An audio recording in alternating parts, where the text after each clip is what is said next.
Walang bahay niya. Yan ang mga alaga. Oo, mga alaga. Si Batik, si Ascrappy, si Blacky. Bumagsak na yung mga palapa. Yan. Maya ilalag namin yung sa mga pig. Ayan, pig. Oh. Ayan, daddy. Oh, hinuin. Cute na. Yes, oh. Oh, kaliin ang aming pig niya. Hinog na. Ito, guys. Tapos ito ang isa, oh. Iwan mo natin to dito. Mamaya natin balikan. Ito sa pinyahan pa din.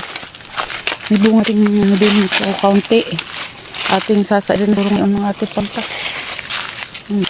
Ating pantahan. Dini tayo sa ating mga pinadingang tanim. Baka mo kung ilang peraso. Ayan, may mga hinog na, oh. Ta. Talaga bang konti na yan? Marami pa, eh. Yung mga kukunting iba. Ayan. Ayan tayo sa pinyahan.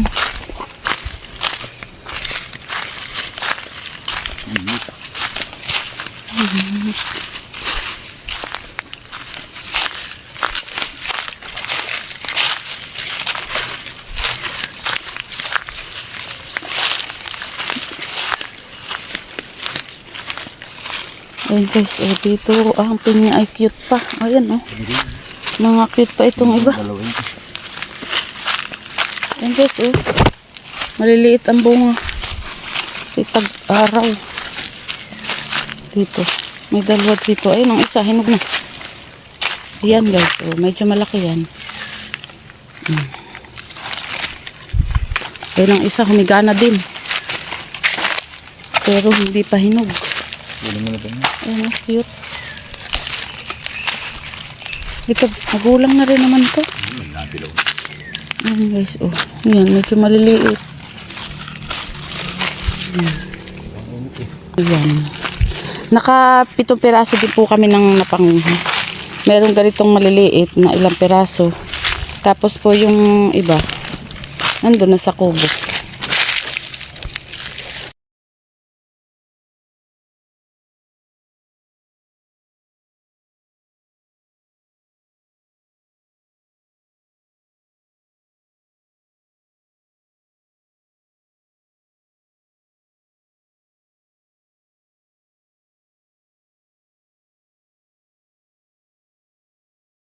Ito pinakamalaki. Mga hinugan po kasi sobrang iyan. Pero napaka-cute. Ayan guys. Ang ating pinya.